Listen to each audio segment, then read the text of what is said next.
Amém. Hoje pela manhã nós olhamos para Cristo como o cabeça e vimos grandes implicações. Apesar de muitas coisas que estavam no texto de Efésios, a gente ter escolhido só 3, não é? Hoje eu tive ainda mais dificuldade para falar sobre o que vou falar, porque foi mais difícil ainda separar só algumas coisas em algo tão rico para meditarmos nesta noite. Eu vou ler no capítulo 3 do livro de Atos, e vamos ler do verso 17 até o verso 26, que diz: agora, irmãos, eu sei que vocês agiram por ignorância, assim como os seus líderes, mas foi assim que Deus cumpriu o que havia predito por todos os profetas, dizendo que o seu Cristo haveria de sofrer.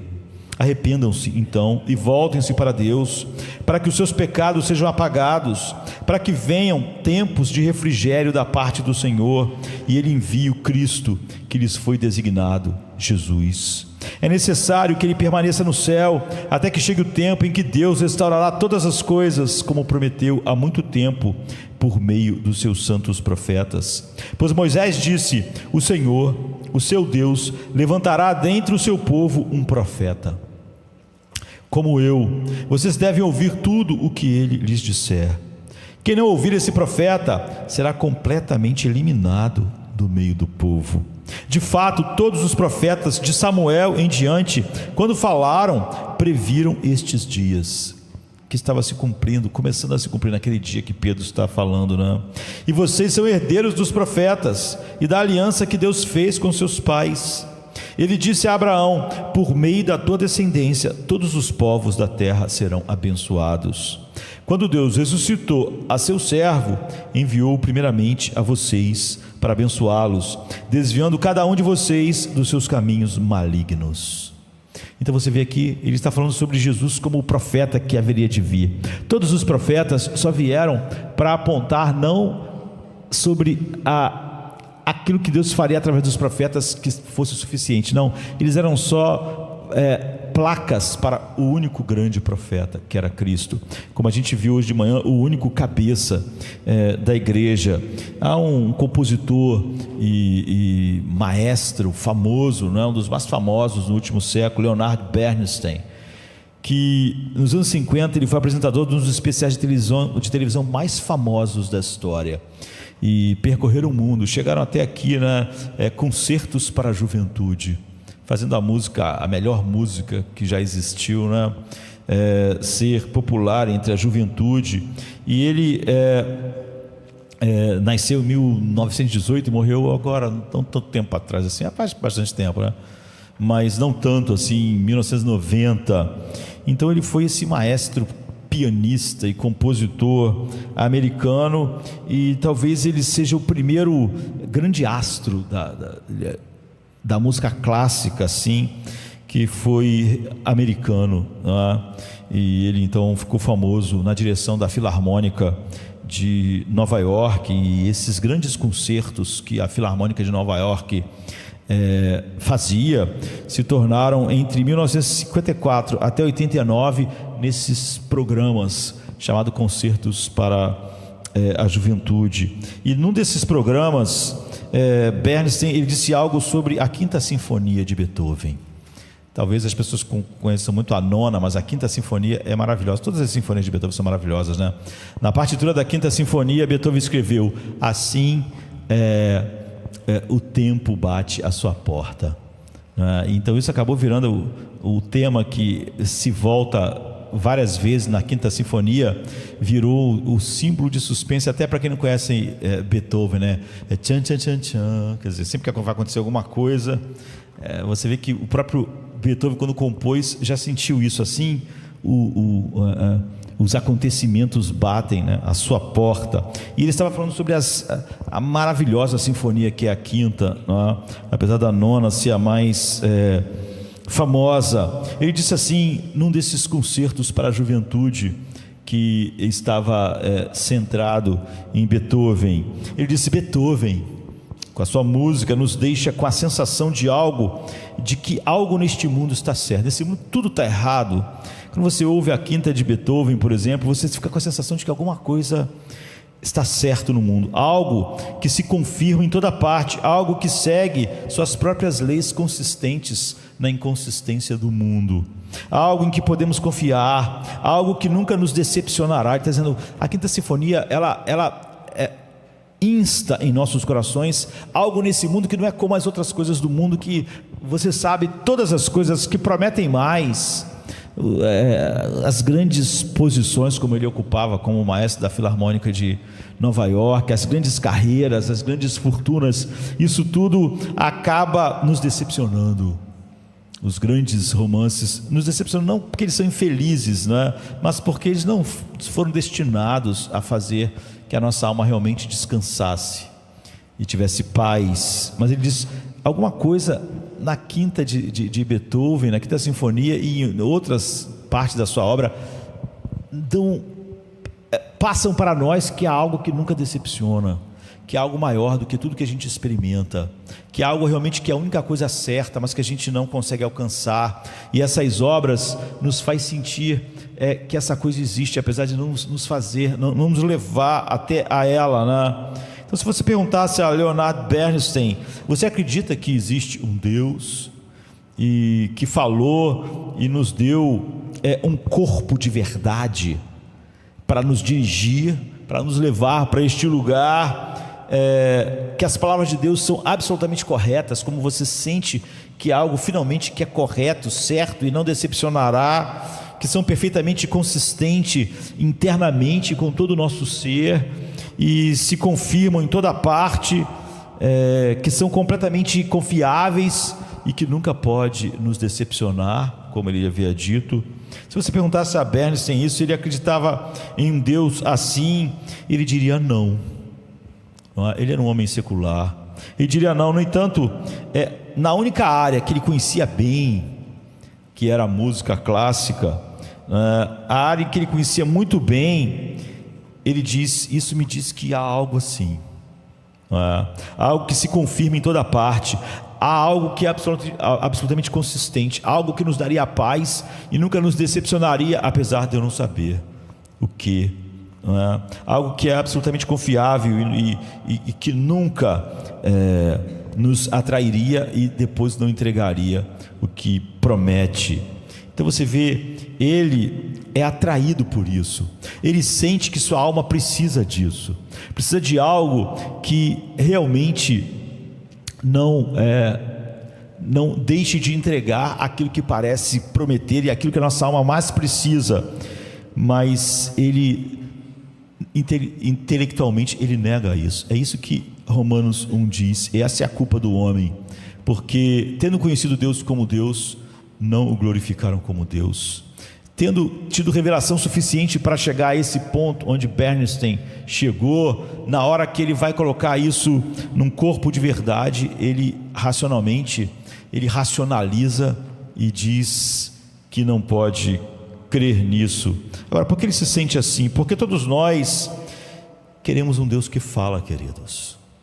Você vai ver aqui que Pedro está naquele primeiro sermão da igreja dizendo, ele vai enviar um profeta, finalmente o profeta para o qual todos os profetas vieram para apontar, porque todos nós queremos um Deus que realmente fale, não queremos apenas um Deus que fez todas as coisas, um Deus todo poderoso, não apenas um Deus, nenhum de nós, nenhum ser humano no fundo quer um Deus no estilo George Lucas, e Steven Spielberg, um Deus em que na saga Star Wars é a força.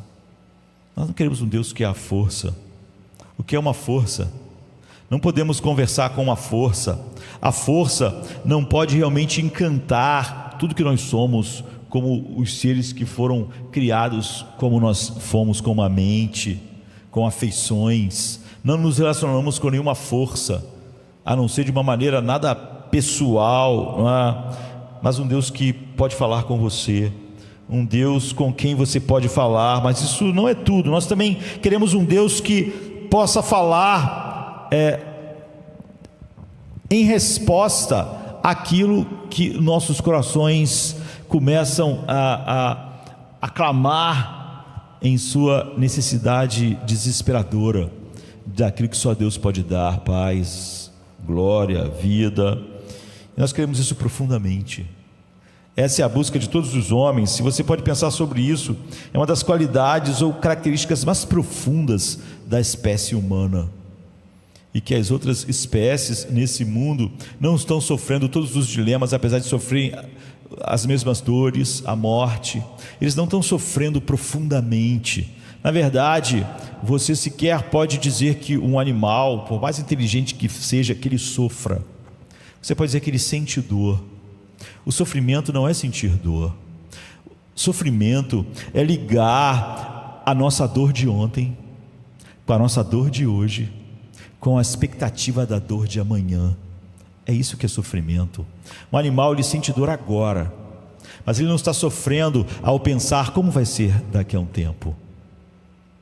Ele não está sofrendo sobre a morte, não está sofrendo sequer sobre a dor, porque ele sofre, ele sente a dor nesse instante, mas ele não liga essa dor com a dor de ontem, ele não liga essa dor de hoje com a dor de amanhã, e nem com o seu fim.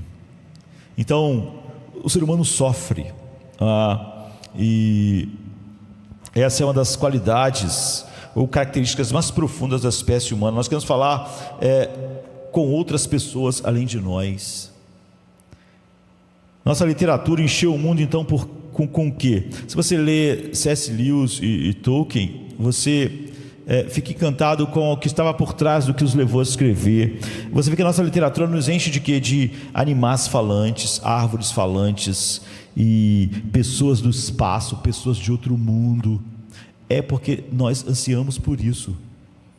Todo o nosso anseio de um dia falar com algo que não seja um ser humano, mas que possa falar conosco e nos compreender, e nós o compreendermos, não é só um mito, vai ser verdade. Um dia você vai estar falando com um querubim. Ele não é um ser humano, ele não é do seu mundo. Finalmente, o que parecia ser só um sonho, um mito, uma fantasia, será verdade. Nós vamos nos relacionar racionalmente com seres que não são como nós, não são nem do nosso mundo e nem são seres humanos como nós, mas até então nós só podemos nos relacionar mais intimamente com outros seres humanos.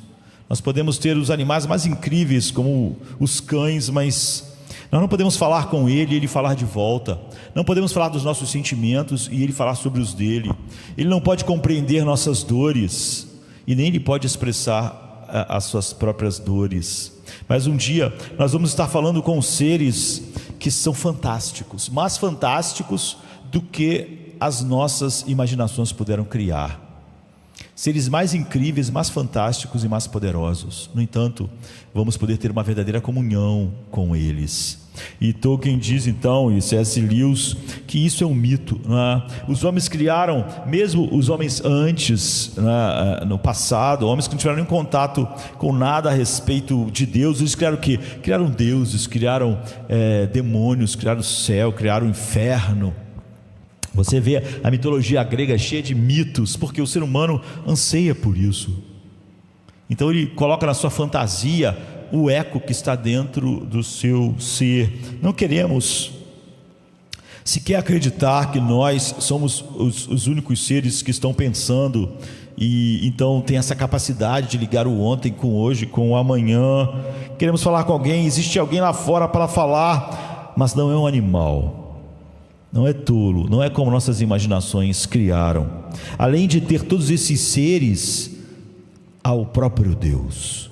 É isso, a razão mais plausível pela qual Bernstein se sente assim, pela qual todos nós nos sentimos assim, é porque nós fomos criados não só para Deus, nós fomos criados para um Deus que fala. É disso que se trata esse texto. Trata-se do fato de que Deus fala, e Ele fala plenamente, mas Ele fala plenamente, você só pode conhecê-lo de fato em Jesus Cristo. É por isso que Ele é o Verbo de Deus, é por isso que Ele é a expressão exata do Deus Pai. Por mais que todas as coisas que Deus criou comuniquem algo a respeito de Deus, do besouro à baleia azul, que é o animal maior que já existiu em todos os tempos, mesmo você olhar para a pré-história, para os animais enormes. Então, nunca houve na história um animal maior do que o que existe hoje, que é a baleia azul. Então, desde a baleia azul até o menor animal, conta para nós algo a respeito de Deus. Você pode dizer que os insetos nos falam sobre a fertilidade de Deus, e você pode ver cada coisa que Deus criou contando algo a respeito dele, mas se você quer conhecê-lo, ele só fala num lugar plenamente, em seu Filho. Ele só fala num lugar plenamente e salvificamente, em seu próprio Filho. E é por isso que, como ele falou perfeitamente em seu Filho, no que é revelado na sua palavra, Deus não está falando mais nada hoje que seja maior do que ele falou. Acho que uma das maiores tristezas da igreja é que sempre que eu ouço alguém dizer, eu acredito que Deus fala hoje, eles não estão falando da palavra de Deus, ou seja, da revelação completa de Deus em Cristo. Eles estão falando de sentimentos totalmente subjetivos do seu coração. Isso é crítico para entender porque o cristianismo é bastante diferente de todas as outras coisas e religiões e filosofias que você pode ouvir. Porque você pode falar e você pode ouvir. O cristianismo não está falando sobre união com Deus, algum tipo de consciência de Deus, algum tipo de experiência mística, ou até o que Bernstein podia sentir. Eu sinto que é algo maior quando eu escuto Beethoven. Eu sinto que é algo que está certo. Não sei o que é, não tenho a menor ideia do que é, mas existe algo no mundo que está certo. Existe algo que, se nós realmente tivéssemos um contato com isso, isso nunca nos decepcionaria. Claro que o cristianismo traz experiências, mas o cristianismo é um relacionamento entre Deus e o homem baseado na comunicação, e essa comunicação é completa apenas em Jesus Cristo, e toda ela está nas páginas das Escrituras. Então essa comunicação traz aceitação, confiança, alimentação na verdade. Como resultado, a Bíblia está constantemente falando sobre a fala de Deus, sobre ouvir Deus. E você não pode conhecer Jesus de uma maneira geral, sem ouvir o que Jesus diz. Se você acha que conhece Jesus pelos seus sentimentos, que conhece dele pelo que você imagina que ele seja, você de fato não conhece. Nós não conhecemos ninguém assim. Se alguém falar assim, olha, eu nunca te vi, não tenho muita intimidade contigo, mas eu sinto que você é uma pessoa assim, que você é uma pessoa assim, que você gosta disso, eu vou dizer, olha, você está totalmente errado. Você não pode me conhecer pelos seus sentimentos, pelas suas ideias de quem eu sou. Você só pode conhecer a pessoa real que eu sou, se eu me revelar a você. E você me conhece mais ou menos. Todas as pessoas no mundo nos conhecem mais ou menos. Nossas famílias nos conhecem mais. Nossos irmãos em Cristo nos conhecem mais. Às vezes o vizinho nos conhece aquela pessoa, conhece, mas nos conhece mais superficialmente. E aquela outra pessoa que nos vê de longe, você pode dizer assim, eu conheço o Messi. Conhece. Quem não sabe quem é o Messi? Ele está na televisão, ele está no jornal, você conhece quem é a esposa dele, você sabe quem são os seus filhos. Mas, ao mesmo tempo que ninguém pode te chamar de mentiroso por conhecer o Messi, você não conhece o Messi como os seus irmãos o conhecem, como seu pai e sua mãe o conhecem, como seu esposo o conhece, como seus filhos o conhecem. Perto do conhecimento que eles têm dele, teu conhecimento é totalmente... sequer nós podemos chamar isso de conhecimento de verdade. E é por isso que no Monte da Transfiguração, quando alguns apóstolos estavam lá, eles viram Jesus transfigurado. Naquele dia eles conheceram Jesus como eles nunca tinham visto antes, porque Jesus tirou o véu de carne que encobria em sua humilhação e humildade a sua glória, e eles puderam ver algo da glória que eles nunca podiam ver durante todos aqueles anos. E eles conheceram Jesus como eles não conheciam antes, e quem não estava lá não pôde ter um conhecimento tão profundo como eles tiveram. E naquele dia eles precisaram, apesar de ver isso e sentir coisas, eles precisavam de mais do que ver. É por isso que Pedro, quando vai contar aquela história, ele diz, muito mais confiável do que aquela visão que nós tivemos, a visão da glória dele com os nossos olhos, foi maravilhoso, mas nós temos uma coisa mais certa do que aquilo, porque nossas visões podem falhar, não é? Nossas visões podem estar tão impressionadas que perdem muitas coisas. Ele diz, nós temos por muito mais seguro a palavra da verdade.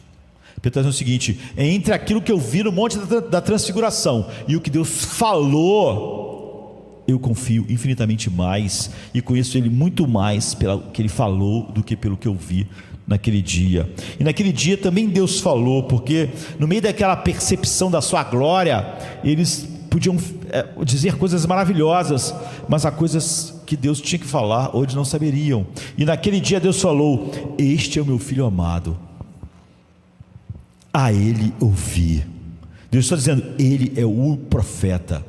Vocês só ouviram os outros profetas porque eles falavam dele, mas ele é a minha palavra, é a palavra final.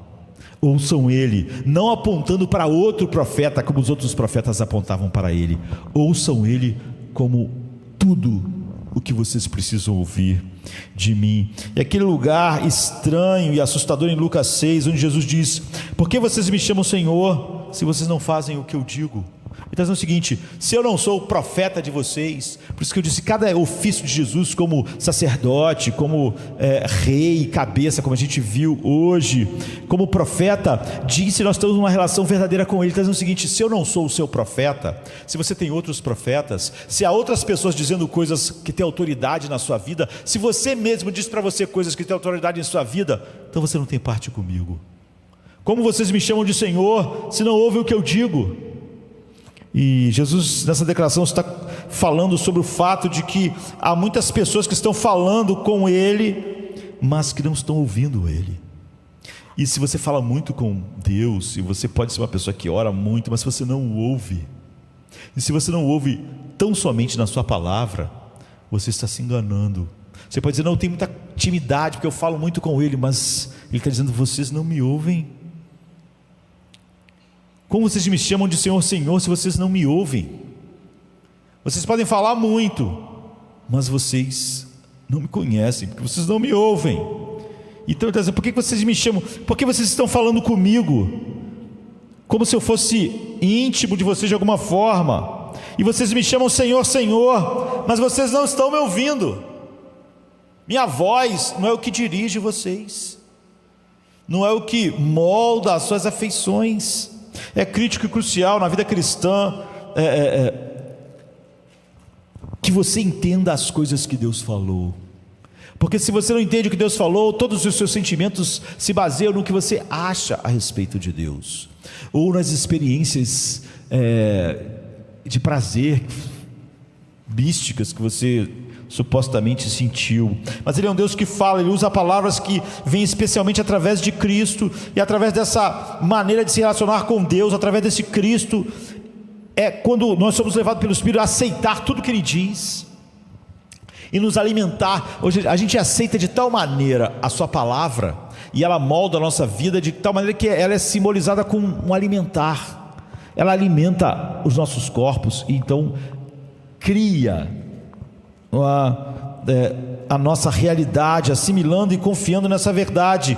E aqui nos é dito muito mais coisas sobre Cristo. Na verdade, como eu disse, eu levantei essa manhã e tive que cortar um monte de coisas, e ainda assim se tornou o que eu não cortei muito mais longo do que eu posso dizer hoje aqui. E nós queremos dar apenas uma pequena visão interna, né, dos tormentos de um pregador. Normalmente no final você olha para toda a meditação, e você começa a pensar: o que eu tenho que tirar? O que eu tenho que tirar? Não porque é excessivo, não porque não é importante, mas porque simplesmente não dá para falar sobre todas essas coisas. Então a gente fala sobre apenas algumas coisas, e aqui a gente quer falar sobre 3 coisas que eu não sei se falarei sobre as 3. A Bíblia nos diz, em primeiro lugar, que Jesus traz a verdade. A verdade, ela não pode ser mudada nesse mundo, ela não tem nada a ver com esse mundo, com a opinião da cultura, nem do humanismo secular, nem das opiniões que o homem tem, porque a verdade não é desse mundo. Jesus diz: eu vim dar testemunho da verdade. Ele veio dar testemunho de uma verdade que não nasce aqui, não flui dos nossos pensamentos. Em segundo lugar, Jesus é a própria verdade. Em terceiro lugar, Jesus nos cura com sua verdade. E se não é a verdade dele que nos cura, então nós não estamos curados. Você entende isso? Ele traz a verdade, Ele é a verdade, e Ele cura com a verdade. Como Ele traz a verdade? No versículo 22 nos é dito que Jesus Cristo é um profeta. Moisés disse: o Senhor, o seu Deus, levantará para vocês um profeta como eu, do meio do seu próprio povo. Vocês devem ouvir tudo o que ele lhes disser. Então Jesus é um profeta. Agora, o que é um profeta? Essa é uma palavra comum, mas ela é muito distorcida nas mentes. Infelizmente, a única coisa que a palavra profecia significa hoje para os crentes médios é alguém que prediz o futuro. Mas na Bíblia, prever o futuro é apenas algo muito periférico na vida de um profeta. Não é nem algo que o define. A palavra profeta é bem simples, né? Duas pequenas palavras, pro e feme. E é assim que a gente forma a palavra profecia, com essas duas palavras do grego. Pro, feme, significa literalmente ser para falar.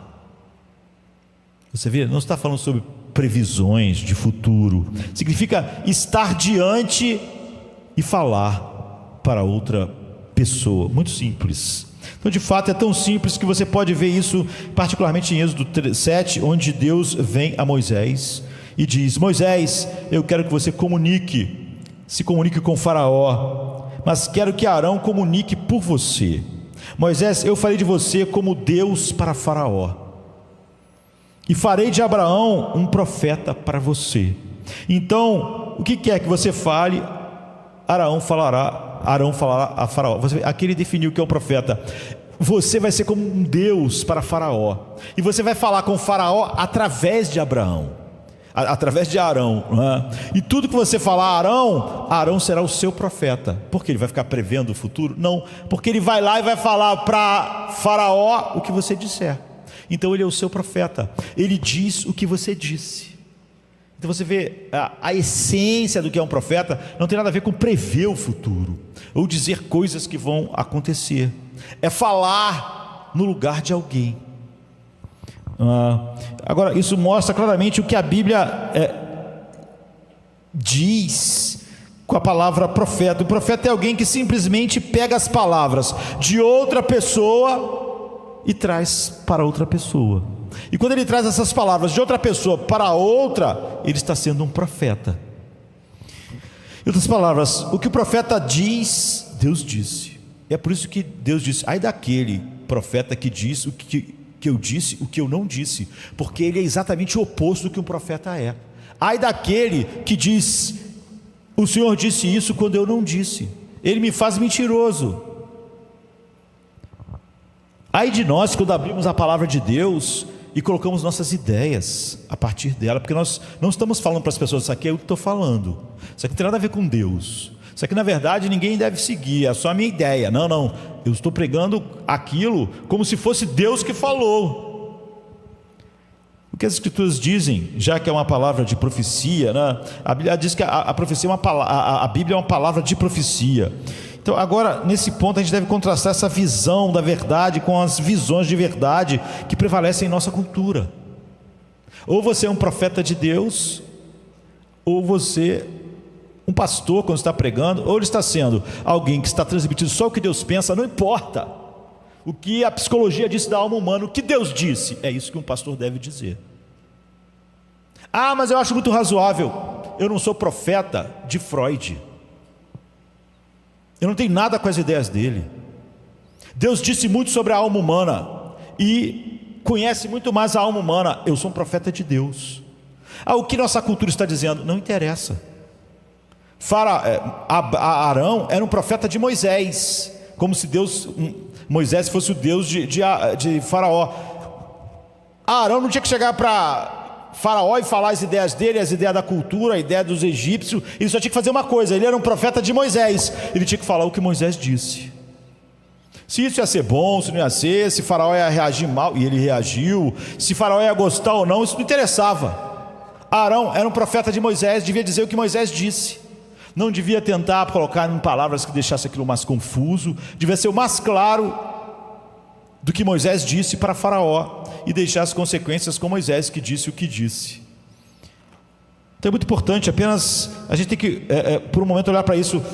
A gente não tem tempo de entrar e explicar todas as visões de mundo. A sociedade tem visões de mundo, mas nós não nos interessamos, nós queremos saber quais são elas, porque nós temos que lidar com elas, mas não queremos saber delas como nenhum guia para nossas vidas.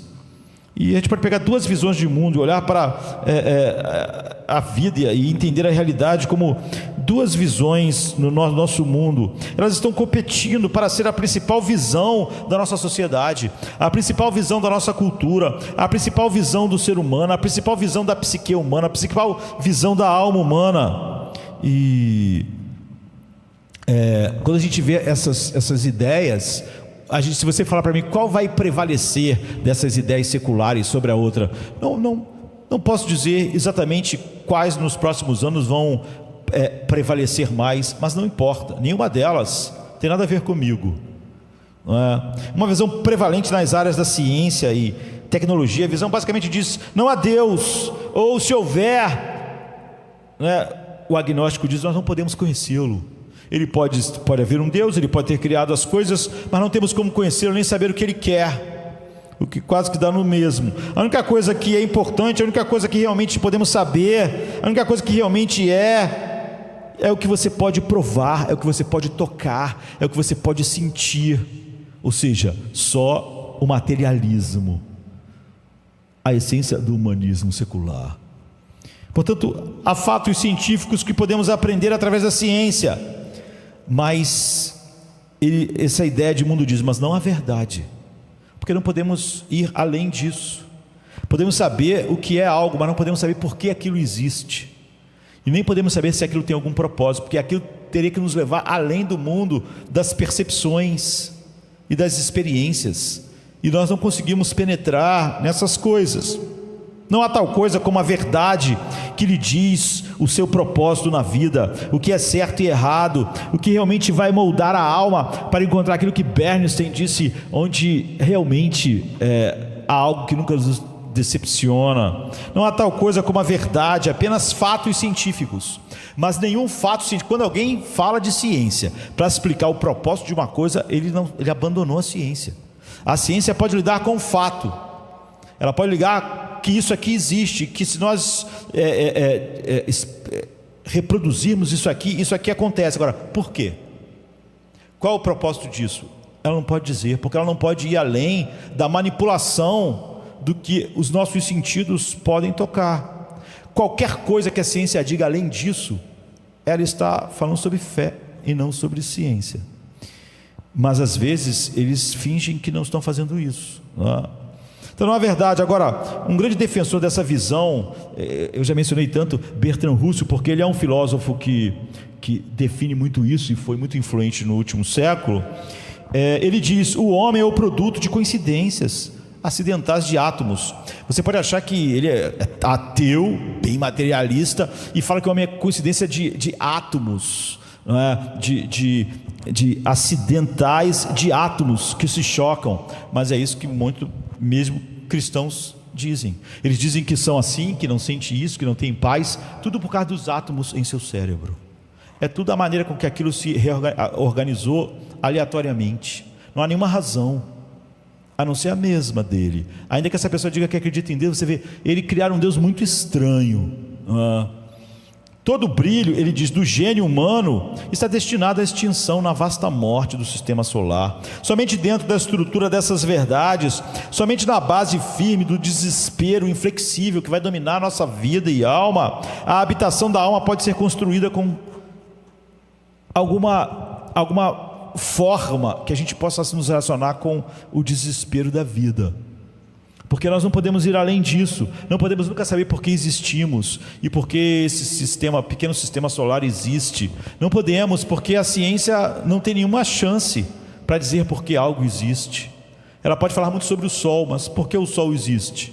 Por que ele vai morrer? Não sabemos, não sabemos. Ele diz: a única maneira de você realmente se sair bem na vida é se você começar com esses fatos. Você é apenas um acidente. A sua vida não faz nenhum sentido. Ela vai ser o que ela é simplesmente porque ela é dessa forma. Você vai morrer, todo o universo vai morrer, não só você. Não há nada em você além da matéria que vai morrer. O amor que você tem pelo seu filho é só uma maneira que os átomos estão agindo em seu cérebro. Não existe uma coisa real chamada amor. Não há nada em você além do que você pode tocar, ouvir, ver e cheirar. Não há nada espiritual. Não há uma alma, ele está dizendo. Apesar dessas pessoas falarem muito sobre a alma e a psicologia, parece que elas acreditam que existe realmente uma coisa imaterial chamada alma, mas elas não acreditam. Quando elas estão falando sobre isso, elas só estão falando sobre o que você pode cheirar, tocar, sentir.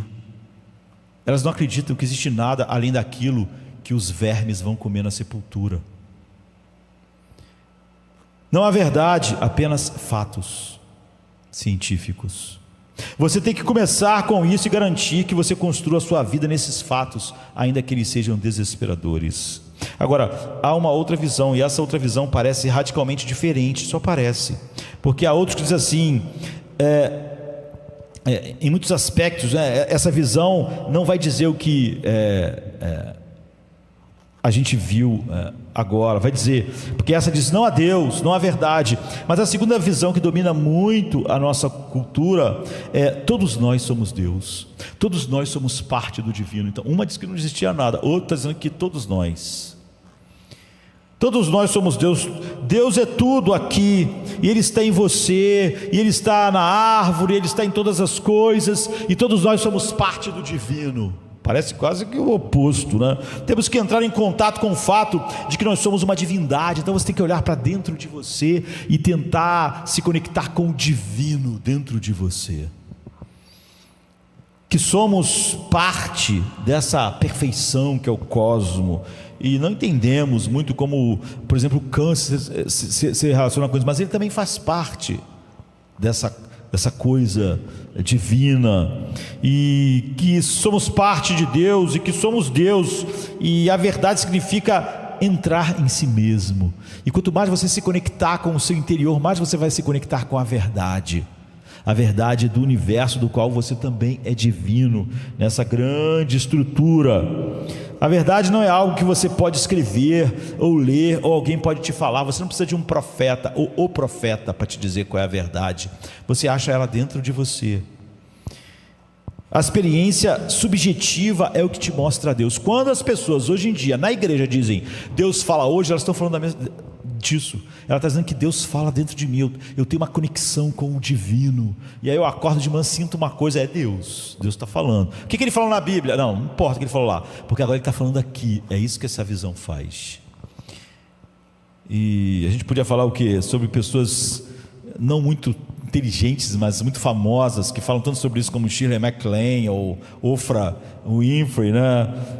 Mas há uma mulher chamada Beverly Gallian, e ela disse particularmente algo que não é profundo, já que quem tem pensamentos assim não pode ser realmente muito profundo, mas ela diz: uma vez que começamos a ver que todos nós somos Deus, que todos temos os atributos de Deus, então eu acho que todo o propósito da vida é recuperar a semelhança divina que já está dentro de nós, o amor perfeito, a sabedoria perfeita, a compreensão perfeita, e quando fazemos isso, recriamos aquela antiga unidade essencial que é a consciência, e que se expande numa consciência coletiva. E agora, o que Bertrand Russell diz e o que a Beverly está dizendo parecem ser exatamente o extremo oposto. Não há Deus, só há fatos científicos. E ela está dizendo, não, tudo é Deus, até nós somos Deus, o divino está dentro de nós, nós temos que entrar em contato com esse divino. Agora, praticamente tudo o que não é baseado na Bíblia está numa dessas duas ideias, em algum grau. Não há como escapar disso. Um diz, não há verdade, e o outro diz, a verdade está dentro de você. Um homem totalmente materialista como Bertrand Russell vai dizer, não existe verdade. Já a outra pessoa, em sua introspecção, vai dizer, em sua subjetividade, a verdade está dentro de você, você tem que achar ela dentro de você, você também faz parte do divino. E essas duas pessoas, Beverly e o Bertrand Russell, parecem ser extremos opostos no que estão falando. Um diz não há Deus, o outro diz Deus está dentro de você, você também é parte do divino. Mas o que eles estão dizendo é a mesma coisa. E esse é o drama. Você pode dizer a mesma mentira de maneiras opostas e ainda ser a mesma. Elas estão dizendo o seguinte: quando você se levantar amanhã, não há ninguém para você obedecer, não há nenhuma palavra vinda de fora, não há um profeta que possa dizer algo para você, ou não há nada e não há um Deus para te dizer qual é a verdade. Portanto, a verdade não existe. Ele está seguindo o pensamento lógico de partir do fato de que não existe nada e tudo é uma grande coincidência e não faz nenhum sentido.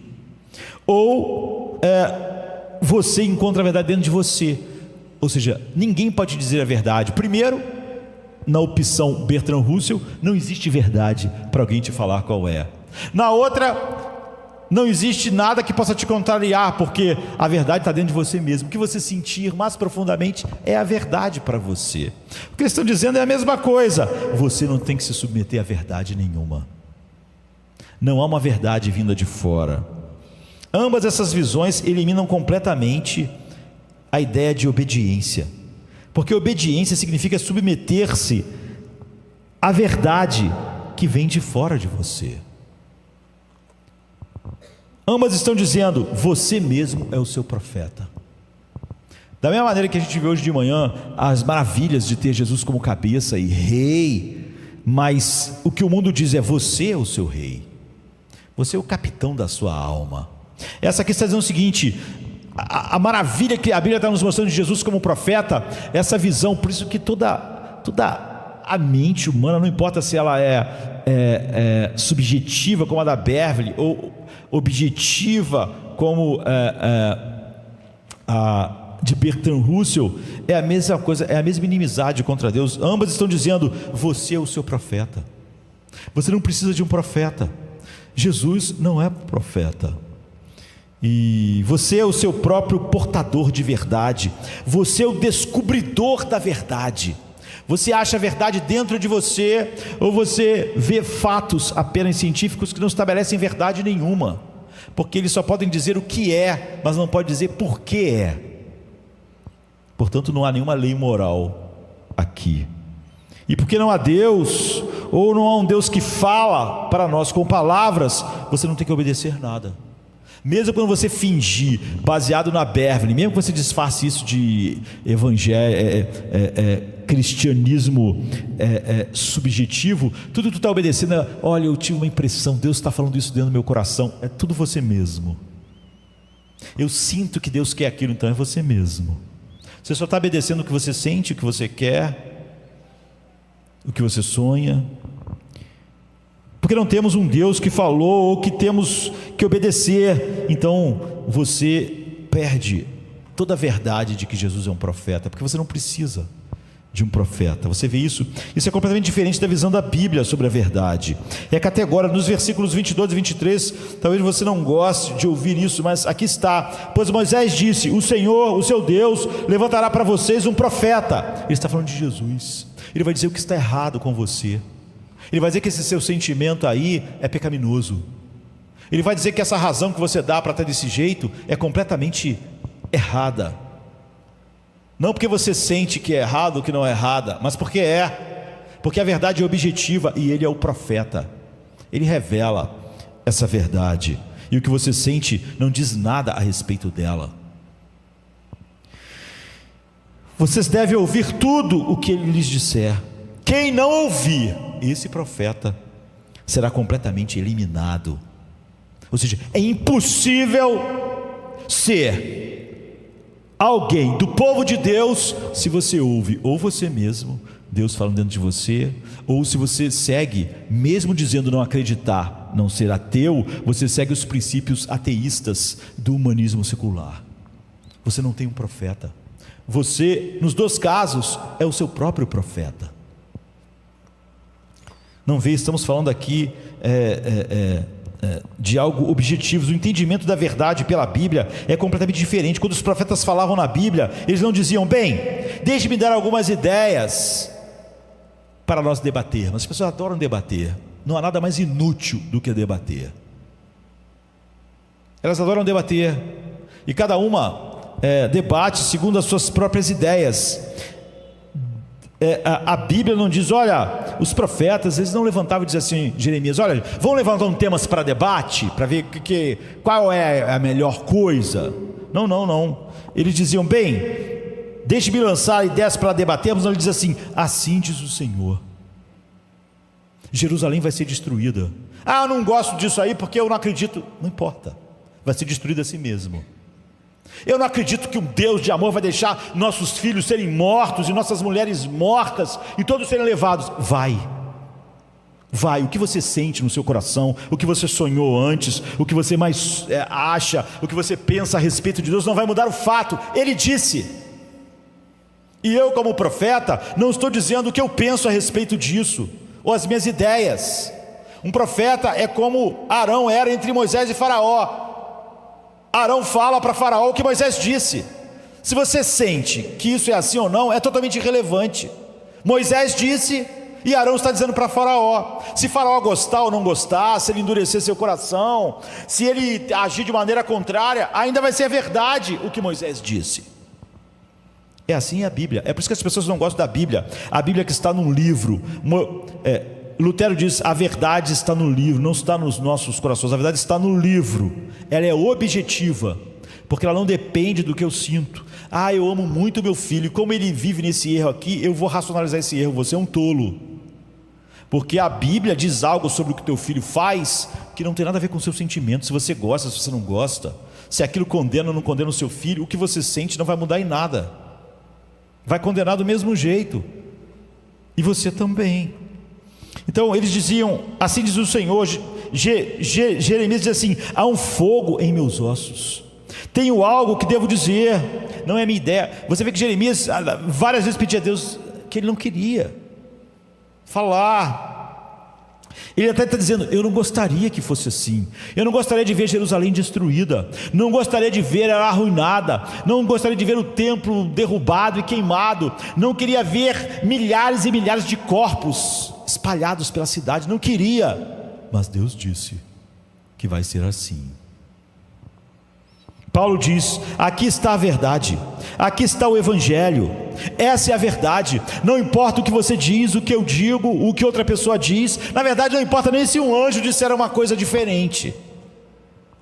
Se um anjo de luz, ele não está falando de um demônio, se um anjo de luz aparecer para você numa visão no meio da noite maravilhosa, e seu brilho e esplendor deslumbrarem seus sentidos, você ficar tremendo e você sentir que está diante de algo maravilhoso e perder suas forças, e ele disser alguma coisa que não está de acordo com o Evangelho, seja anátema.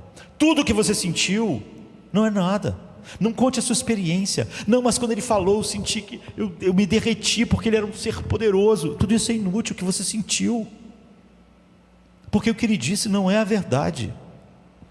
O que Paulo diz para você fazer, você deve se submeter a essa experiência tremenda. Você deve contar ela como aquilo que dá autoridade ao que foi dito. Não. Ele diz assim, se a gente pudesse parafrasear, você deve pegar esse anjo pela cintura ou pelas calças radiantes que ele tem, pelas roupas radiantes, e expulsar ele. Como Paulo podia dizer algo assim? Como ele podia dizer que todas as minhas experiências e tudo que eu sinto e tudo que eu vi e todas as coisas maravilhosas não tem nada? Por causa do entendimento dele da verdade. A verdade é uma cópia impressa, e depois que ela está impressa, como nós temos na palavra de Deus, não importa mais o que você sente, não importa mais o que acontece com a sua família, não importa se as pessoas que você mais ama estão em desacordo com aquilo ou vão ser condenadas por aquilo. Está impresso, é objetivo, está no livro. Nada muda o que está lá, nenhum anjo. A única coisa que manifesta que você é filho de Deus é se Jesus é o teu profeta. E se ele é o seu profeta, você é alguém que se submete à verdade. É por isso que ele é rei, ele é sacerdote. Em cada uma dessas coisas, ou ele é realmente isso para você, ou você não está nele. Vem de fora de nós. E é exatamente, quando a gente diz que algo é objetivo, é porque vem de fora de nós. Tudo que acontece dentro de você é subjetivo. Você não confia em nada do que acontece dentro de você, porque é subjetivo. Acontece de modo hoje, dependendo de como você está, e pode acontecer de uma modo diferente, dependendo de como você vai estar amanhã, da situação que você vai estar enfrentando. Quando você tem uma verdade objetiva, quando você estiver com saúde, aquilo é verdade. Quando você estiver com doente, aquilo é verdade. Quando o seu filho for salvo, aquilo é verdade. Se o seu filho estiver perdido, aquilo ainda é a verdade. Está fora de você. O que você sente, o que você experimenta, não tem nenhuma relação com aquilo. Como você poderia confiar em algo a menos que estivesse fora de você? Como você ousa confiar algo dentro de você? Dentro de você está cheio de enganos e mentiras. Como você, que tem um coração enganoso, separaria o que é engano e o que é verdade no que você sente? A Bíblia nunca diz para você ser guiado por nada subjetivo. O que eu sinto, o que eu percebo, mesmo que você sinta coisas maravilhosas. Como você pode confiar em algo subjetivo é confiar em você mesmo. Confiar que Deus falou algo do seu coração que não está na palavra de Deus é confiar em você. Agora, como você ousa confiar em si mesmo? Como você ousa ser a fonte da verdade? Como ousa fazer dos seus sentimentos a fonte da verdade? É isso. Se você faz isso, Jesus não é o teu profeta. Você já ouviu falar em levantar-se puxando o seu próprio cadarço, ou você conseguir levantar aqui você mesmo puxando sua calça para cima? Você pensa, isso é ridículo. Se eu mesmo puxo a minha calça para cima, eu não tenho como me tirar do chão. Não é possível. Lógico, você não pode fazer. Como você poderia fazer? Tem que haver uma coisa fora de você para levantar você. Se você vai ser erguido do chão, tem que ter um cabo, tem que ter uma coisa presa a você, tem que ter uma coisa que não seja você que te levante. Você mesmo, não importa que força você exerça, pode se levantar no ar. Tem que haver uma outra coisa em que você esteja apoiado, além de você mesmo, para te levantar. Se você está se afogando num rio, você não pode simplesmente sair de lá assim, se levantando do rio. Alguém tem que jogar uma corda. Tem que haver uma coisa fora de você que te tire de lá. Você mesmo você não pode levantar você mesmo pelas calças. Tem que haver outra coisa que esteja apoiado além de você e fora de você para te levantar. A Bíblia fala sobre esse tipo de verdade, não a verdade de apenas fatos científicos, mas a verdade absoluta. Não a verdade de experiência subjetiva, que eu sinto, que eu não sinto. A Bíblia nos diz que vem através de Cristo a verdade. Ele veio dar testemunho dela. Jesus Cristo trouxe a verdade com ele. Mas vai mais longe. Não diz apenas que Jesus traz a verdade. A Bíblia diz finalmente que Ele próprio é a verdade que Ele traz. Isso é muito notável. E portanto a gente olha para isso com um pouco mais de cuidado no nosso pouco tempo. No versículo 18 diz: foi assim que Deus cumpriu o que Ele havia predito para os profetas. Essa palavra todos é muito importante, não é? Por todos os profetas.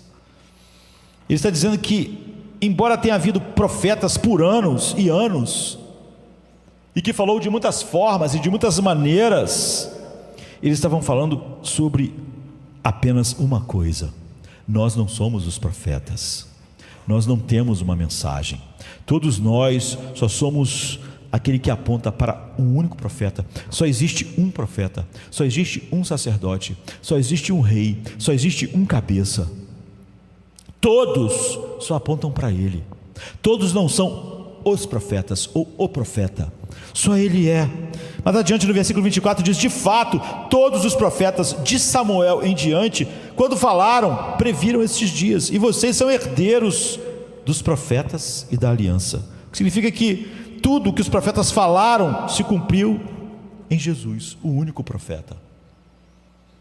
Profeta, sacerdote, rei, mas aqui é o profeta. Se Jesus não é o teu profeta, se há qualquer outra fonte de autoridade na tua vida, inclusive você mesmo, você não está em Cristo. Só está em Cristo em quem Ele é o cabeça, em quem Ele é o sacerdote, em quem Ele é o profeta. De manhã olhamos Ele como cabeça, como autoridade, como rei, mas agora estamos olhando para Ele no profeta. Ele é o meu profeta? Ele é o único profeta? O que significa que em tudo o que os profetas falaram, se cumpriu nele. E no início do livro de Hebreus 1 e 2, Deus diz isso com outras palavras maravilhosas. No passado, Deus falou aos nossos antepassados por meio dos profetas, muitas vezes e de muitas maneiras, de muitos modos, mas nesses últimos dias, ou seja, do dia da primeira vinda até quando Jesus voltar, porque esses são os últimos dias, o que nós estamos vivendo, nesses últimos dias, Ele nos falou por seu Filho, pelo profeta, finalmente. E Ele é o último, porque se todos os profetas falaram dele, para que haveria mais profetas agora? Não é? Todos os profetas apontavam que o profeta viria, mas o profeta já veio e falou, e agora acabou. É ótimo por causa de duas pequenas palavras gregas aqui, né, que nós temos: de muitas maneiras, polímeros, e de muitas formas, polítropos. De muitas maneiras, ou seja, em partes e pedaços. Deus falou com vocês. Parecia, um profeta dizia algo, o outro dizia algo, essas muitas partes foram formando algo. Mas agora Jesus Cristo não deu mais nenhum pedaço, Ele deu o todo. Ele deu o completo. Ele revelou o Pai completamente, e é de tal maneira que só o que Ele revelou é a verdade. Ninguém vai ao Pai pelos muitos profetas, vai ao Pai só através dele, como profeta. Por quê? Porque não pode haver mais profetas, porque todos os profetas apontavam para o profeta. Ele vindo, agora qualquer profeta que vier será um falso profeta, porque ele está apontando para quem? Se todos os profetas, desde Samuel, estavam apontando para Cristo, depois que Cristo veio, para quem um novo profeta serviria? Para apontar e para falar algo, se o profeta mesmo que trouxe a revelação final já veio? Jesus Cristo não apenas traz a verdade, Ele é a verdade que Ele traz. Ninguém pode trazer mais nada, porque como alguém poderia trazer mais do que Cristo? Jesus Cristo não apenas nos diz como viver, Ele é a vida que opera em mim, a vida que eu devo viver. Jesus Cristo não é apenas aquele que nos dá as palavras de Deus, bem, Ele é a palavra de Deus. Agora, Ele nos diz como viver, e Ele é o poder e a vida que me faz viver como Ele diz. Ele diz que devemos perdoar o próximo. Ele diz que muitas coisas sobre como viver, mas essa passagem está nos dizendo que abaixo de tudo isso é algo que vai muito mais fundo. Jesus Cristo não apenas nos diz como viver, Ele é a vida e o poder pelo qual a gente viu Paulo orando hoje de manhã, para que eles conhecessem o sobreexcelente grandeza do poder incomparável de Deus através deles. Então João 1 diz: no princípio era o verbo estava com Deus, e o verbo era Deus. A palavra aqui é logos, Cristo é o logos. E quando João, o escritor do Evangelho, escreveu essa palavra, ele estava usando um termo filosófico, carregado, poderoso. Durante séculos e séculos, todos os grandes filósofos, e os maiores que já existiram, já tinham vindo, estavam atrás exatamente disso, do logos. E os filósofos gregos diziam: há uma verdade, há um princípio que nos dá a razão pelo qual nós existimos. O propósito é a lógica, não é? E as pessoas, eles queriam achar o logos, a lógica. Por que eu existo? Por que a minha vida existe? Qual é o sentido de todas as coisas? Eles queriam ter um conceito de universo. Não é? Por que quer dizer universo? É a união da diversidade. Há muitas coisas diferentes no mundo que a gente vê, no universo que a gente vê, mas aquilo não é um universo se não tiver algo que os ligue. É só um caos. Mas se há algo que liga todas essas coisas diferentes, você agora não tem uma diversidade sem sentido, você tem um universo. Qual é o significado da vida? Esse é o logos. Qual é o princípio? A verdade é que tudo está indo para um propósito que faria sentido nas coisas, que mostraria a lógica das coisas. Só o logos pode trazer a lógica das coisas, pode trazer aquilo que Bernstein sonhava, mas não tinha. Durante séculos, então, os filósofos discutiram. Uma vez eu preguei aqui, começando sobre Tales de Mileto, né, o primeiro, assim, o pai da ciência e o filósofo inicial, e fui indo até chegar aos epicureus, passando pelos grandes filósofos. Um sermão que eu preguei há um tempo atrás, nem sei qual é o nome que está na internet. Nós podíamos fazer um resumo do que pregamos naquele dia, mas é óbvio que o tempo não dá, nós temos muito pouco tempo. Mas Heráclito, ele dizia que há um ponto unificador, esse é o Logos. Não há nada absoluto, tudo é mudança, mas tem que ter uma coisa que una todas as coisas. Tem que ter uma coisa que faça dessa diversidade um universo. E no tempo de Jesus, todas as escolas filosóficas já tinham se esgotado para encontrar isso. E você pode botar os maiores: Sócrates, Aristóteles, Platão, e mesmo toda a filosofia que veio depois é apenas nota de rodapé perto da obra desses filósofos. Eles vieram antes, né, e já tinham debatido isso durante muito tempo. Como eu disse, eu falei a respeito disso aqui, falando sobre todas as correntes filosóficas, até chegar aonde as pessoas estavam quando Jesus chegou ao mundo, e quando Paulo, por exemplo, estava pregando no Areópago, falando com aquelas pessoas, com aquela cultura que trouxe essas mentes tão brilhantes, que pensaram tão profundamente a respeito disso, que traz insights maravilhosos. Se nós pudéssemos, nós olharemos hoje. Mas no tempo de Jesus, as únicas escolas filosóficas gregas que ainda existiam eram os estoicos e os epicureus. E quem eram eles? Os estoicos diziam: não há verdade. Depois dessas grandes mentes terem vasculhado, descoberto coisas incríveis, os estoicos diziam: então você cria a sua própria verdade. Você vê, nós não temos pensamentos novos, queridos. Os pensamentos de Bertrand Russell, de que nós criamos a verdade, de que não existe uma verdade porque não existe um logos, são o pensamento dos estoicos.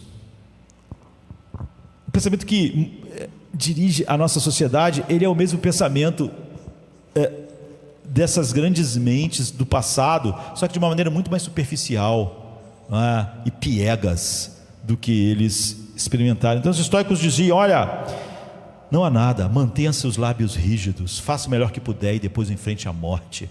Essa é a vida. É assim que você vai encontrar um pouco de serenidade e um pouco do que você poderia chamar de verdade. Os epicureus já diziam o contrário: tudo é relativo, como grande parte dos nossos dias diz hoje, quando não é uma mistura dos dois.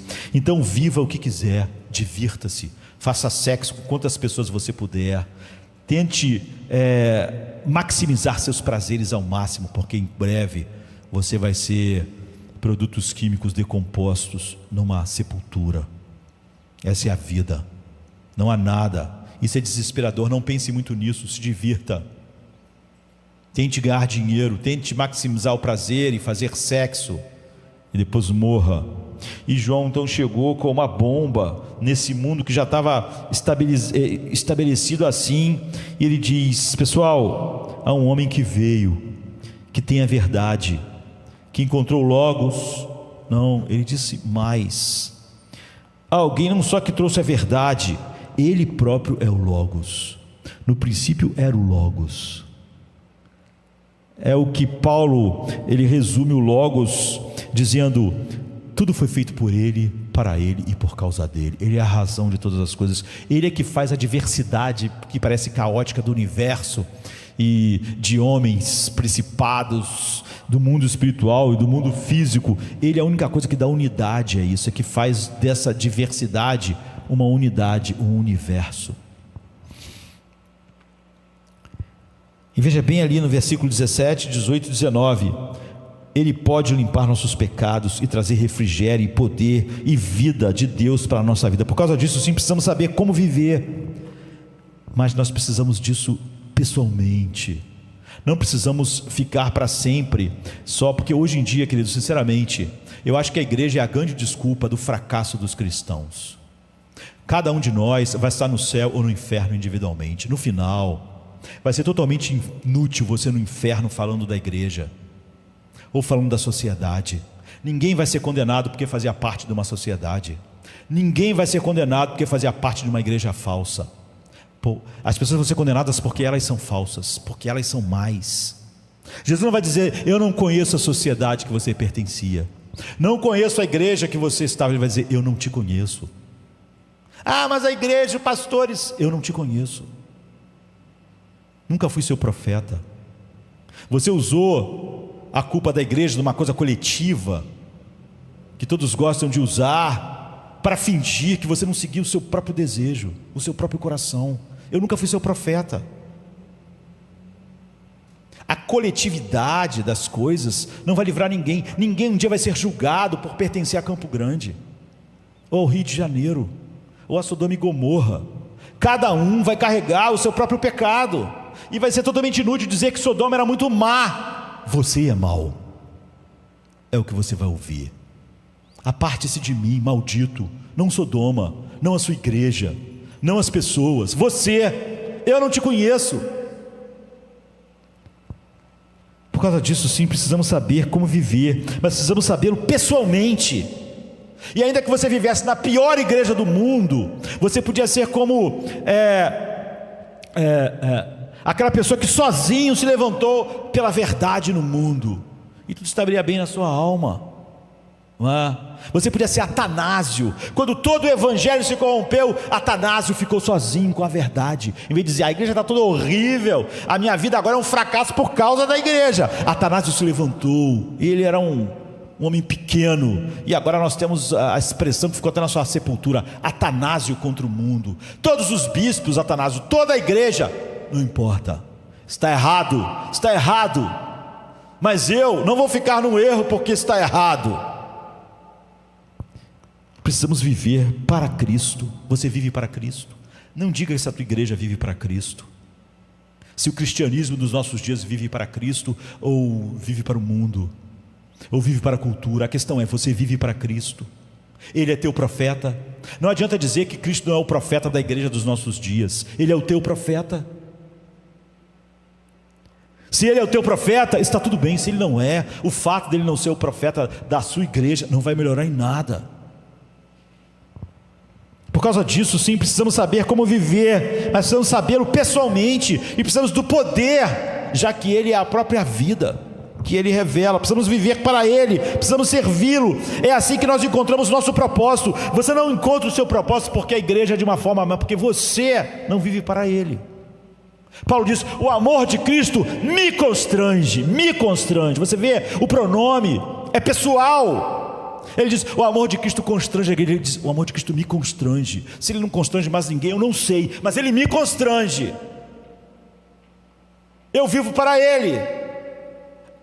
Quando Paulo diz: porque não mais vivo, ele diz: porque não mais vive nós, mas a vida que nós vivemos agora, não vivemos na carne. Ele podia dizer assim, pensando no coletivo, mas ele disse: a salvação, queridos, é uma questão em que Jesus precisa ser seu profeta, e você só é conectado com o outro, com o povo de Deus, se outros para os quais ele também é profeta, então vão estar em comunhão contigo. Mas Paulo usa pronomes pessoais na primeira pessoa. Não mais vivo eu, mas Cristo vive em mim. E a vida que agora eu vivo na fé do Filho de Deus, que morreu por mim. Você vê, ele está sendo falando sobre ele.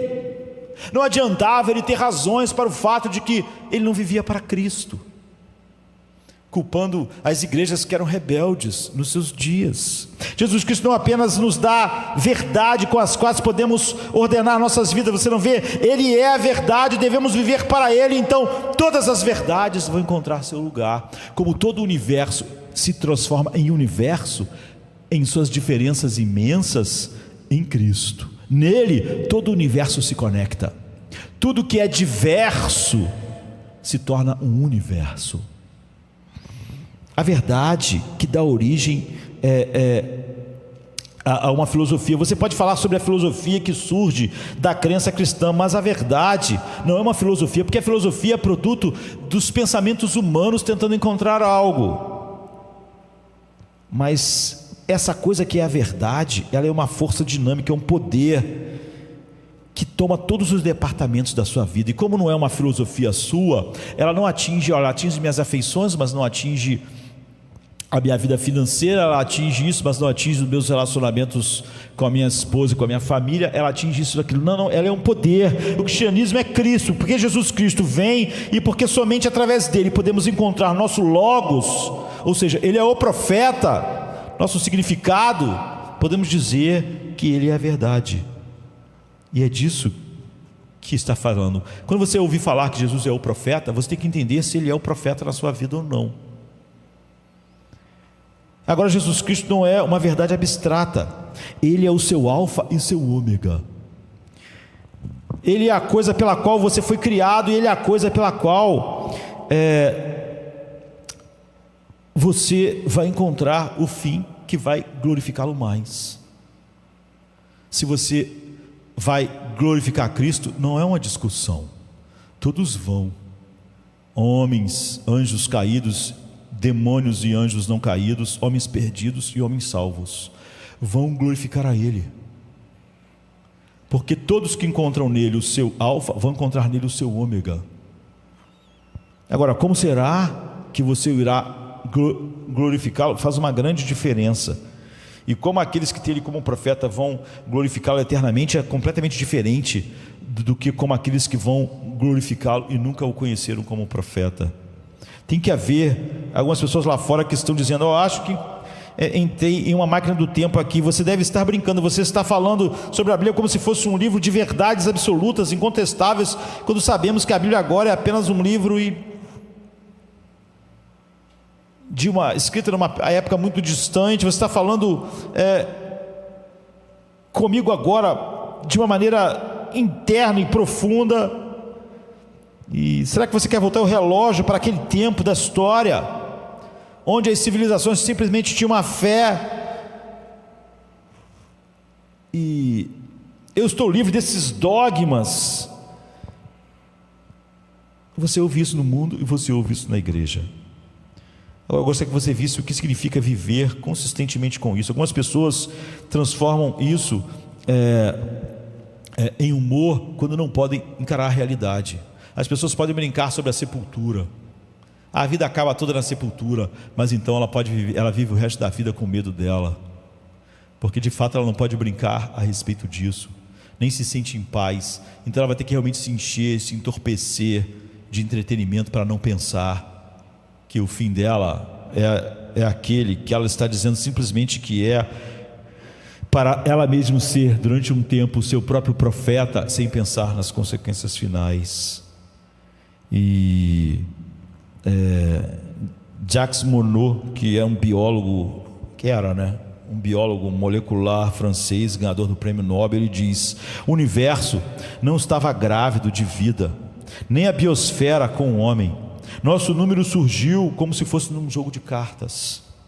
É de admirar que, como pessoa que acabou de ganhar 1 milhão ou milhões no cassino, nos sintamos um pouco estranhos e irreais. Nossa existência é irreal, porque é só a sorte que alguém teve num cassino que vai acabar. E porque Deus não está falando conosco, se isso é o que você acredita, você não pode falar com os outros realmente nada que seja substancial. Você pode pensar que a maneira para a humanidade seguir é através do amor, mas o que isso quer dizer? Você vai ter que definir o que é amor, e suas ideias não definem a realidade. Nem isso que você chama de amor é amor de verdade.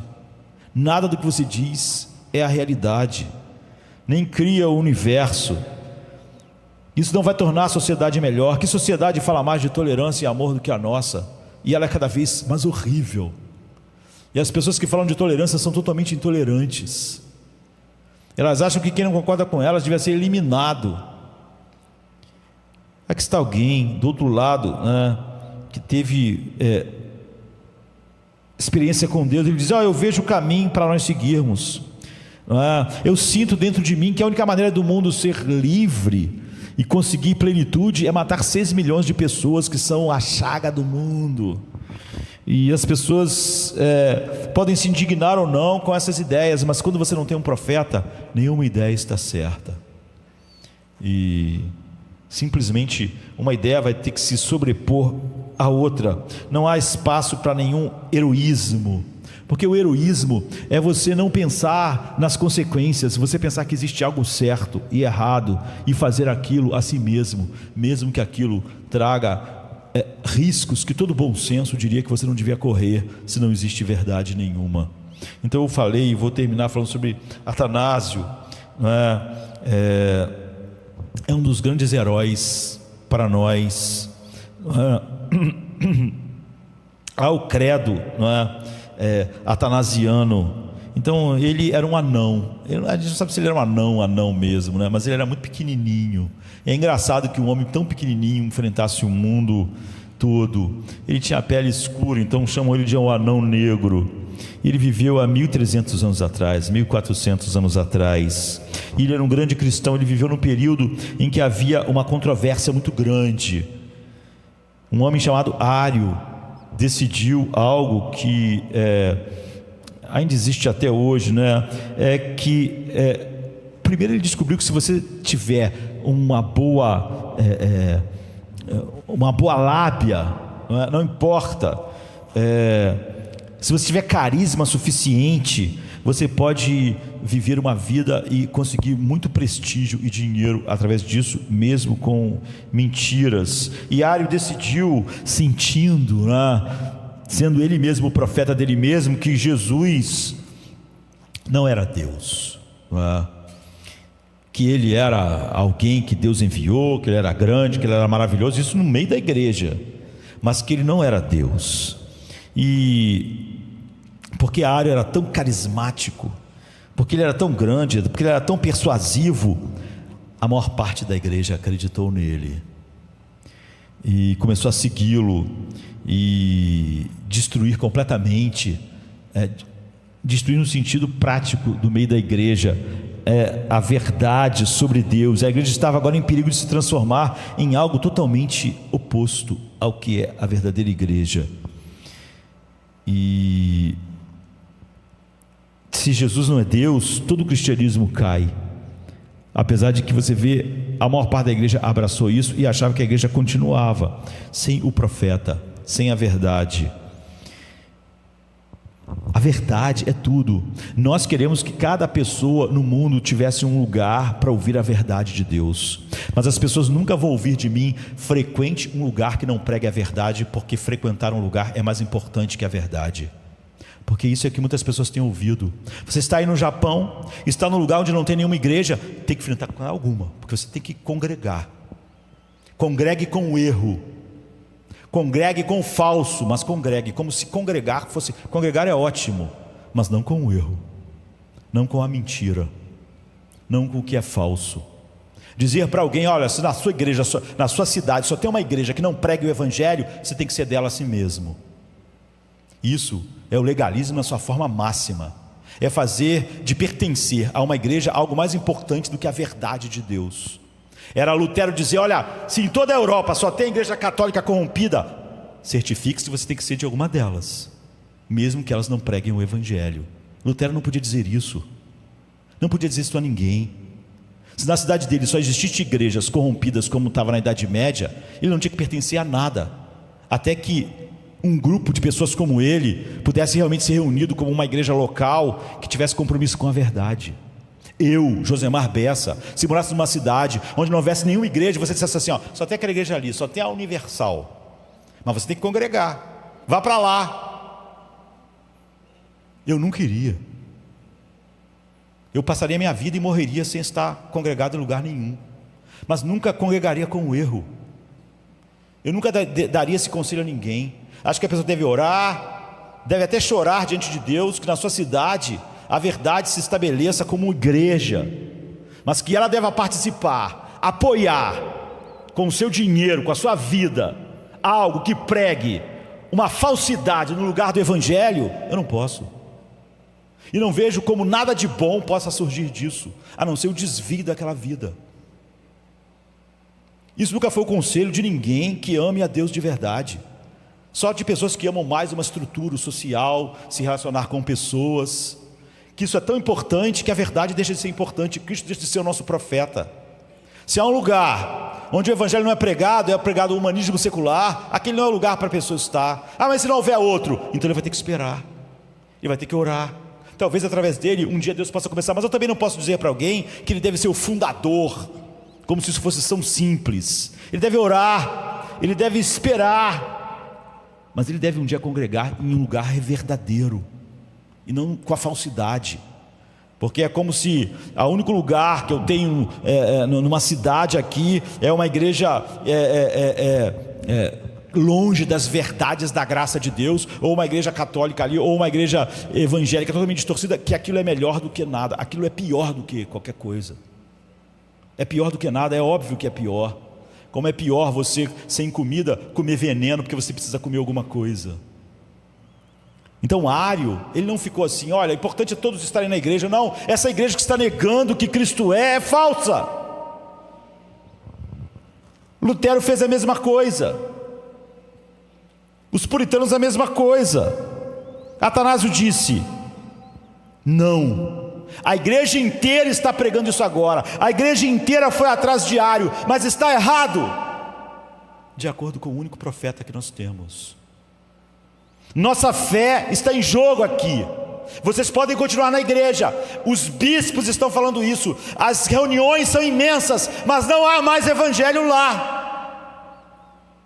Este é um dos artigos sobre os quais a igreja é verdadeira ou não. Você não pode pegar as doutrinas da graça, jogar lá no lixo e dizer que aquilo ainda é o evangelho. Existe evangelho sem a graça? O evangelho é a graça de Deus.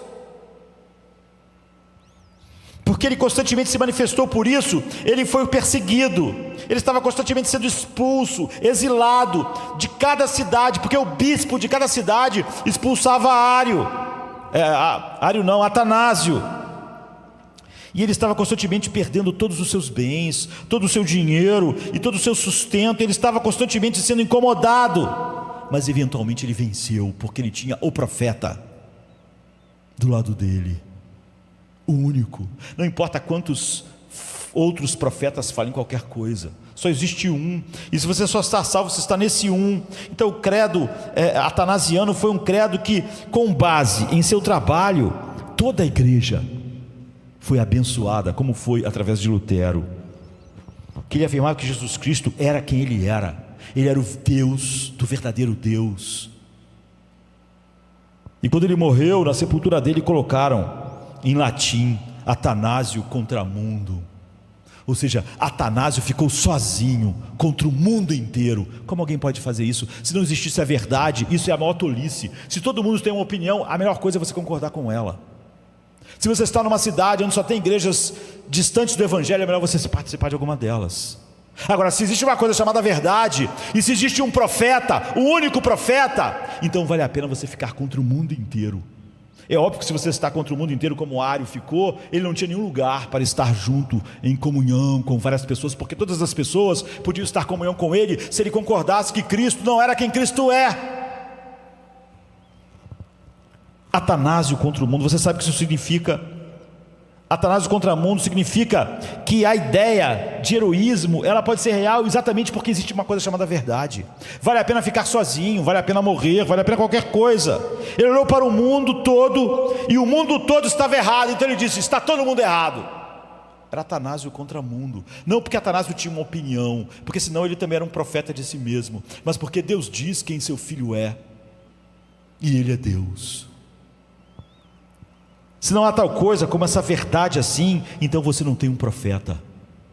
Se você acha que o evangelho pode ser distorcido de várias maneiras e ainda está tudo bem, é porque você é o seu próprio profeta, e você acredita que cada um é o seu próprio profeta, e de que cada igreja é o seu próprio profeta, e pode ter as suas próprias opiniões sobre as coisas.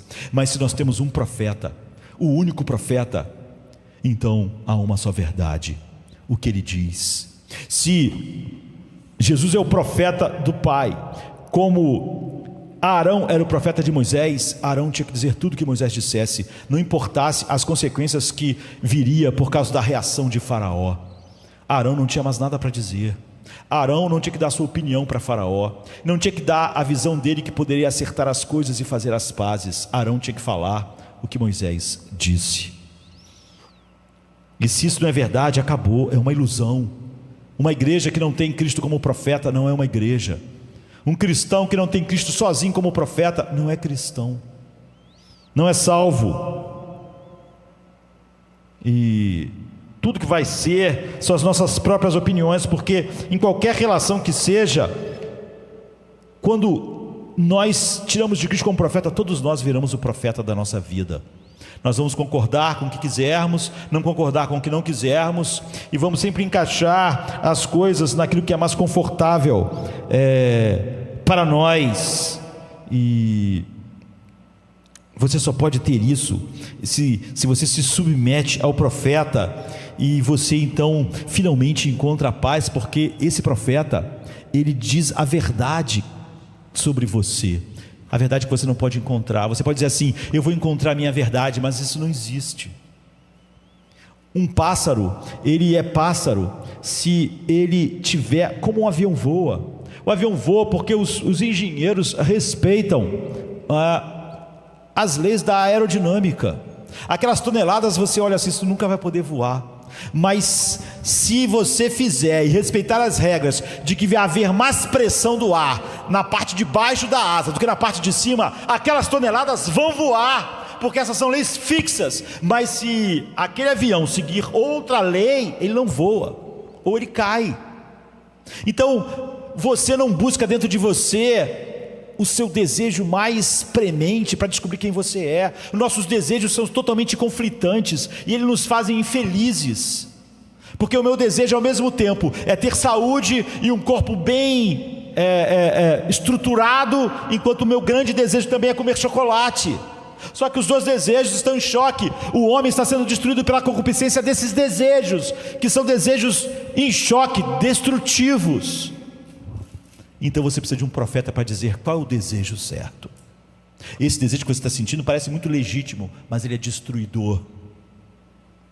O desejo que está de acordo com a sua alma, com o design para que sua alma foi feito, é esse aqui. Esse é o desejo que vai fazer você ser pleno. Você não descobre isso, você não sente isso, um profeta vai te dizer. Como alguém vai dizer qual é a lei da aerodinâmica para um avião voar. Não importa o que você sente, se não houver mais pressão do ar abaixo da asa, não vai voar. Um peixe, ele não pode sentir vontade de voar para ser livre. Ser livre não é fazer o que você quiser, ser livre é fazer aquilo pelo qual você foi feito para fazer. E só o teu profeta, só o profeta pode dizer, porque nele foram criadas todas as coisas, e nele todas as coisas encontram o seu alfa e o seu ômega. Então o apóstolo Paulo diz assim em Colossenses 3,16: que a palavra de Cristo habite ricamente em vocês. É isso que diz que sentimentos em mim devem ser descartados, desprezados, odiados, que sentimentos abraçados. É isso que vai dando para mim o meu profeta, o único profeta. Não há outros profetas. Todos os profetas apontavam para este profeta que trouxe a palavra final, porque ele mesmo é a palavra, ele mesmo é o alfa e o ômega. Olhe para Jesus Cristo. Toda vez que ele esteve em aflição, em apuros, o que Jesus fez? Ele leu o livro do último pensador secular. Jesus, em todas as suas aflições, se voltou para a palavra de Deus. Está escrito, está escrito. Ah, não vai morrer. Está escrito que eu vou morrer. Eu vou morrer. Não importa como eu me sinta, não importa se eu sinta tanta agonia que eu sou sangue, ainda é a coisa que eu devo fazer. Eu devo ir nessa direção, não porque eu estou sentindo tudo muito confortável, mas porque esse é o único lugar, é para isso que eu vim. Esse é o logos da minha vinda, é a razão, é o design da minha vida. Eu vim para dar minha vida. Não importa se eu sinto e sou o sangue para ir nessa direção, eu irei nesta direção. E é assim que o Pai é glorificado em mim e eu no Pai. É assim que a plenitude de alegria para sempre jorra. Então o que nós temos que perguntar hoje, quando Jesus foi tentado, ele usou a palavra e não o que ele sentia naquela hora. Ele sentia fome, sentia cansaço. O que ele sentia não tinha a menor importância para dirigir ele. Ele usou a palavra. Quando ele estava na cruz, ele usou a palavra. Cada sofrimento ele disse, para que se cumprisse a palavra, ele disse: eu tenho sede. Você está perguntando por que não pode lidar com seus problemas? Você vai para algum outro lugar a não ser a palavra. Você não pode realmente lidar com eles, porque você não tem um profeta. O que você tem que pensar nesta noite é se a tua vida é uma vida que realmente tem o profeta. Se ele é o teu profeta, então ele é também o seu rei, então ele também é o seu sacerdote, então ele é também o sacrifício, então ele também é a propiciação, então ele também é a sua justiça. Mas se ele não for o teu profeta, ele não é nada disso. Se ele não for o teu cabeça, como vimos de manhã, ele também não é o teu profeta. Você não pode ter partes dele, você só pode ter ele integralmente, com todos os seus ofícios: rei, sacerdote, profeta. E é assim que nós conhecemos a verdade. Ela nos liberta, nos conduz, e nada pode parar a verdade, que é o próprio Filho de Deus, até estarmos à direita de Deus para todo sempre. Vamos ficar de pé. Pai, nós te agradecemos por esta noite, que cada um de nós aqui conheça teu Filho como rei, como profeta e como sacerdote, como iremos olhar outro dia, e todos os ofícios de Cristo possam ser vistos claramente em nossas vidas. Não há nada, Senhor Pai, em nossas vidas, por mais difíceis que sejam, que, Senhor Pai, nós não podemos responder como está escrito. Independente do que estivermos sentindo, independente do que nos assedie, Senhor Pai, independente se não chegamos a tal, mas independente que a aflição daquele dia seja tal que nos fizesse suar sangue, ainda assim nós deveríamos dizer: como eu não beberia o cálice que o Pai me deu? Como eu iria além do que o meu profeta disse? Como eu estaria além do que o cabeça, que é o poder em mim, o poder que não tem termos de comparação ou escalas, opera em mim? Como eu podia ir além do meu sacerdote? E que cada um de nós, Senhor Pai, pela tua graça, realmente, ao dizer que crê em seu Filho, não tem algo vago em sua cabeça, mas que Cristo seja, na vida de todos nós, o profeta, o rei, o sacerdote, porque é a única maneira de nós sabermos que nós somos dele e ele é nosso, e de que o destino dele à sua direita é o nosso destino para todos sempre, em nome de Jesus. Amém, amém. É sexta-feira chega trazendo a noite em seu manto, Jesus em súplicas, enquanto Pedro sucumbe ao encanto do sono. Judas, com seu beijo, selou o destino. Traição que esboça o pranto no silêncio da noite, a esperança parece se esconder, mas o eco do domingo aos poucos começa a nascer. Pilatos em sua indecisão, o sinédrio em conspiração, a turba em escárnio desconhece a ressurreição. Discípulos fugitivos, corações partidos, Maria em lágrimas, Pedro nega, o galo canta anunciando amanhã que tarda. É sexta-feira, clama a criação, mas o domingo se anuncia, trazendo redenção. Nosso Salvador, sob o peso da cruz, caminha entre a multidão que zomba, sua santidade diminui. A coroa de espinhos, o sangue que escorre marcas de amor infinito. É sexta-feira, mas a esperança do domingo não está tão distante. Elevado na cruz, entre criminosos a dor se faz presente. O véu se rasga, a terra treme, o céu escurece, um silêncio envolvente. A pedra colocada, os guardas se postam, a vigília começa, mas a promessa do domingo no coração ainda aquece. É sexta-feira, mas não é o fim. Domingo vem aí com vitória sem fim. A escuridão parece reinar, a morte sorri, certa de sua vitória. É sexta-feira, mas a história ainda não contou, só a glória.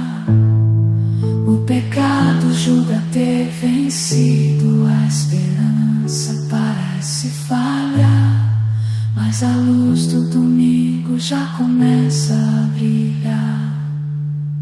O túmulo agora vazio, a pedra removida, Jesus ressuscitou, trazendo vida. Manhã de domingo, brilha a esperança restaurada.